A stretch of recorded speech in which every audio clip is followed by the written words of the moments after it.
Good morning, folks, and welcome back to another film. We're heading north. We're always heading north, aren't we? So I've been given a bit of a tip off of a mate of mine, and we're after red squirrels today. So not done a lot of red squirrel photography, to be honest.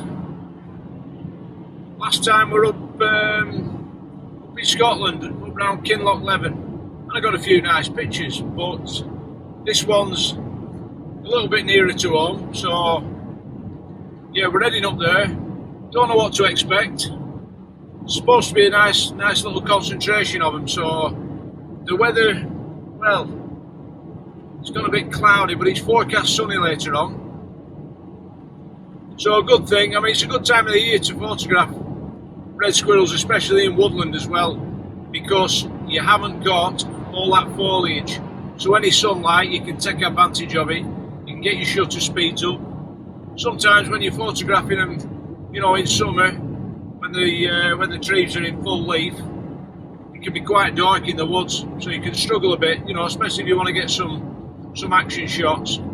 So we brought I brought a few peanuts up and some sunflower hearts. That's all we're going to put down. See if we can get some pictures. Fascinating little creatures. They're absolutely amazing. So fingers crossed. I've got a couple of bits to show you as well.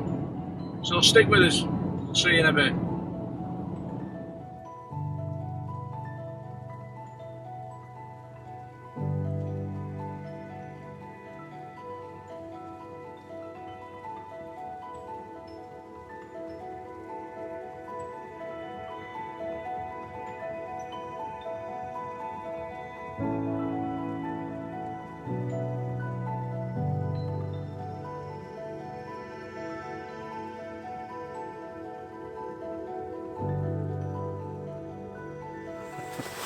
That's better.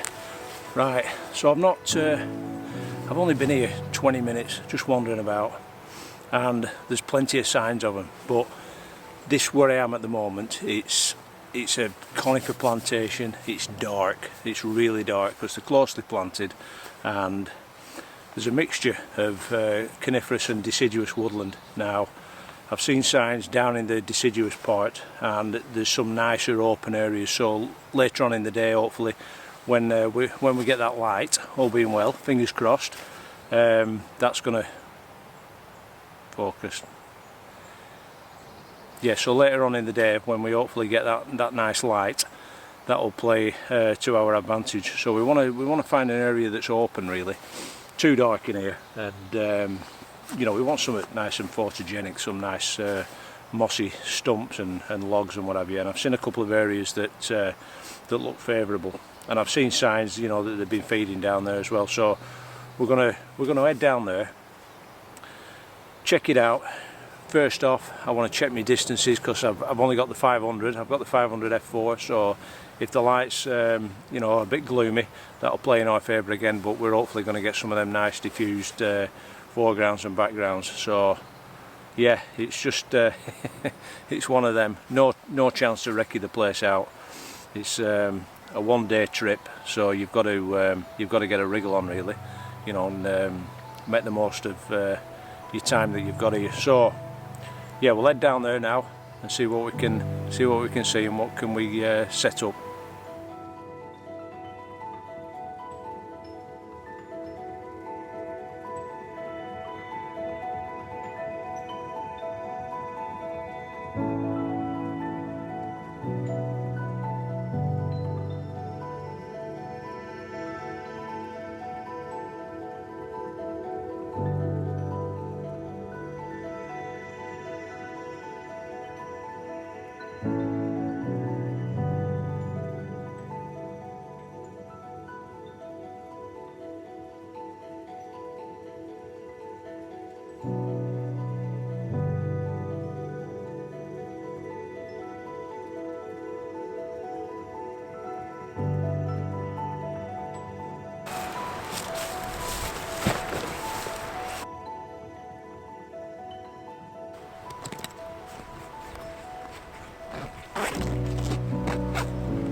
Okay, so we're going with a pretty simple setup today.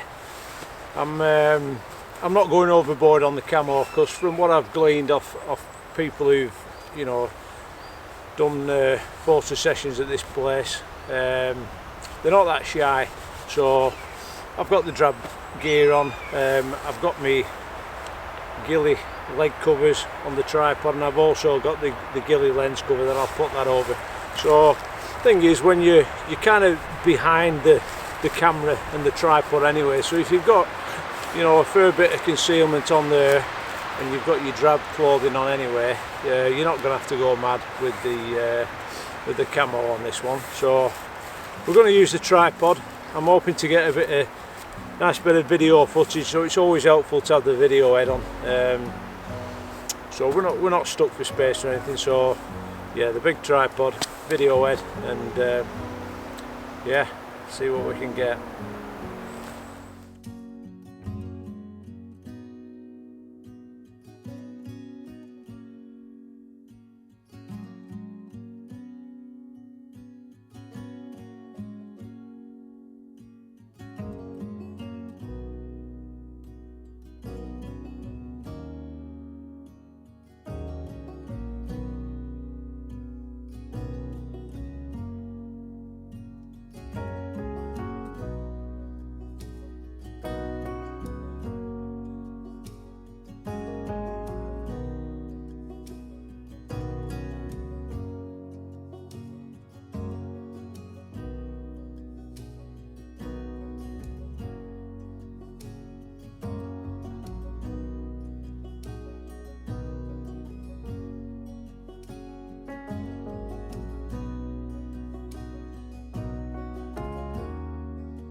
Well, not a bad little session so far, but it's gone a bit quiet.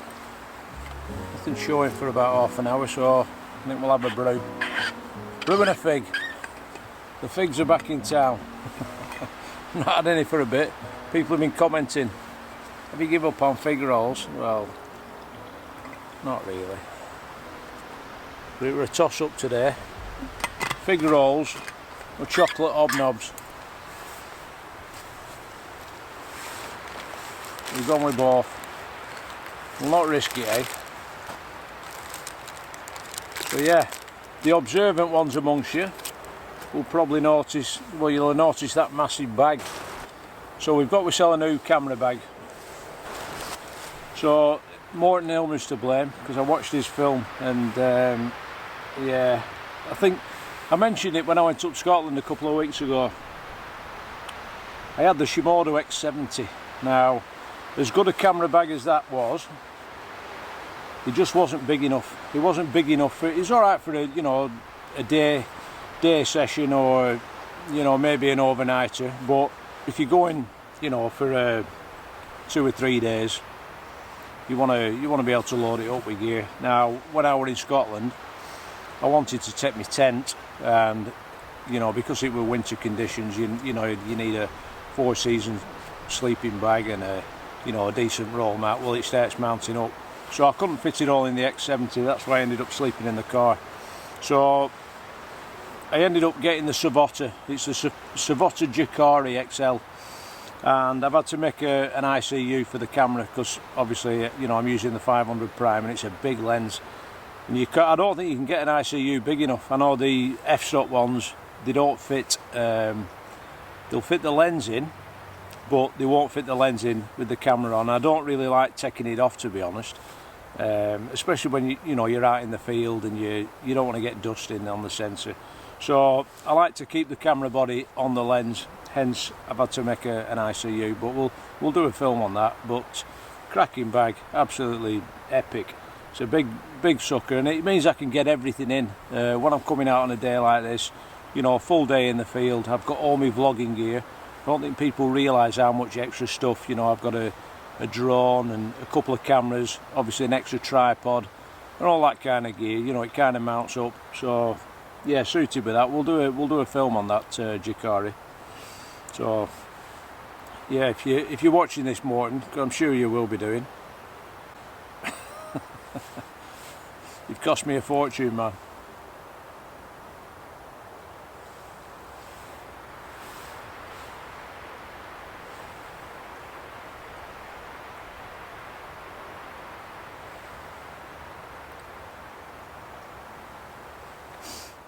Well, good little session so far. Yeah, got some nice pictures. I'm going to mix it up a bit. I'm just going to change the setup. That long log that I put down, I've got an idea. I want another, maybe like a, you know, a bent one, a bow shaped one. So I went for a little bit of a mooch. I found something, so I'm going to put that up. Just mix it up a bit, really. You know, I don't want the whole session where I'm taking the same pictures. So that's the idea. Right, I thought I'd show you a couple of new products. Well, one new product while we're out in the woods. So on the front of the camera, obviously, on these big primes and other such like, we have a lens hood. Now, carbon fibre, that weighs 320 grams. Now, those of you who bought beanbags might have seen these on the shop. These are fabric lens hoods. So all they do on the front like that, they fasten with velcro, and you've got a perfectly usable lens hood. Camo, you do them in black, you can have them in brown or green or just dark olive, but these are half the weight, so these weigh 160 grams. Now, it might not seem a lot, but you know, if you're out on a long trip, it can just make all the difference. So they're available on the Etsy shop.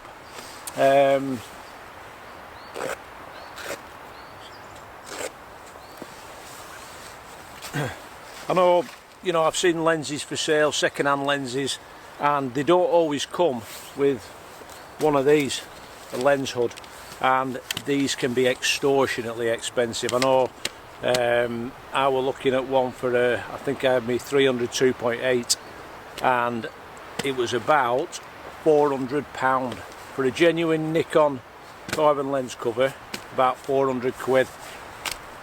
These are significantly cheaper. So anyone that's after one, if you want one, you know, that'll fit a 500 prime, a 600 prime, quite adjustable. I'll do other sizes as well, so if anyone's interested in a fabric lens hood, give us a shout, alright, or visit the Etsy shop, link in the description below.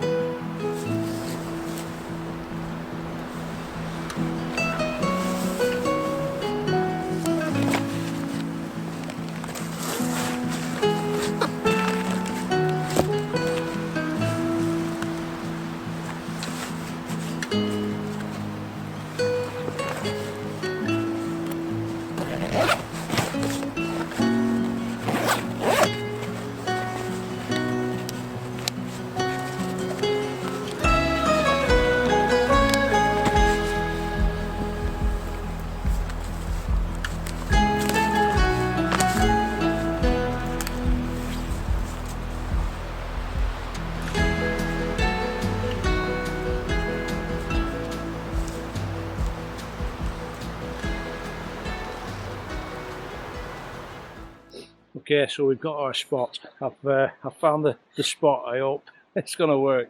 So what we've got here, I've been having a scout around and, you know, seeing where I can see the most evidence of squirrels feeding, and there's quite a good little spot here. So we've got this old stump, this lovely old stump here that we can maybe, you know, put a few peanuts in and a few sunflower hearts.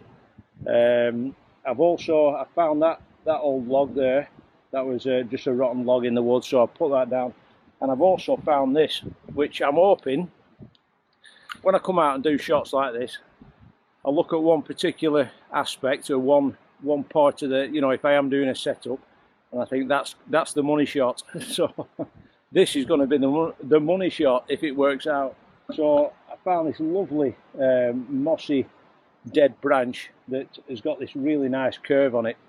So I've had a look back at where I'm shooting from. The distances are fine. I've had to move it a little bit back because I'm on the 500, and you know, so the position where I'm shooting from, it's not ideal, but I've had to move it back a bit, and I've had to drop it down because hopefully I want a nice green background. So that big boulder there that's in the stream, that's hopefully going to give me my nice background and give me the contrast between the squirrel and the background. Otherwise I've got it's a bit messy, so I just wanted to try and isolate the squirrel. That's the idea behind it.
I'm hoping you can hear me. My wireless mic's gone pear-shaped, so we're on the one on top of the camera. Anyway, we're going to wrap it up. That's because it's absolutely brass monkeys. It's freezing, so we're going to call it a do. Let me move this camera around here a bit so we can. Here we go. There we go. That's better. Right. So I think, well, I mean, I think you'll agree from the pictures and the video that I put on. I'll put a lot more on pictures on at the end, but it's worked out superb. It worked really well. Just mixing it up a bit. Let me move that back a bit.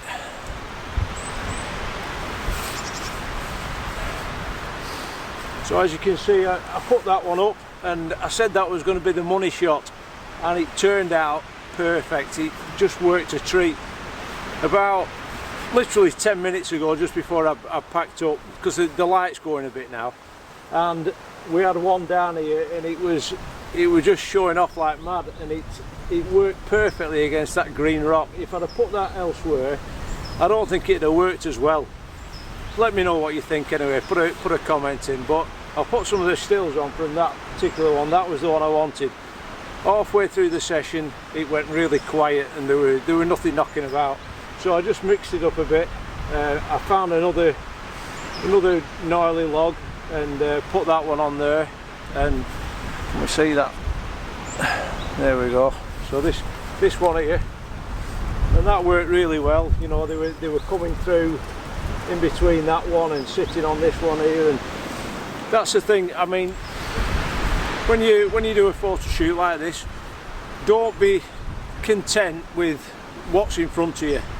You know, if you're not happy with the way you think the image is going to come out, just what I say, make it happen. You know, go and find a prop, and you know, just have that vision in your head of what you want that image to look like, and go all out and try your best to make it happen. And that's what's happened with that one. I've got some really nice shots with that particular squirrel on that branch. So that's it for this one. Thanks very much for watching. If you haven't, hit the like button please, if you've enjoyed it. If you didn't enjoy it, fair enough. But if you haven't subscribed, please hit the subscribe button. People have this misconception that when they watch a video, or they're going to subscribe to a YouTube channel, it's going to cost them money. And I don't know, I think they should reword it, because loads of people have said, oh, I'm not paying, I'm not subscribing. Well, it doesn't cost anything. All it means is that you follow the channel, and if you do subscribe, hit the bell icon and you'll get notifications of any films that are coming up. Alright, so from a very cold north of England, I'm going home. I'm going to get a bath and warm up, and we'll see you on the next one. Catch you out there.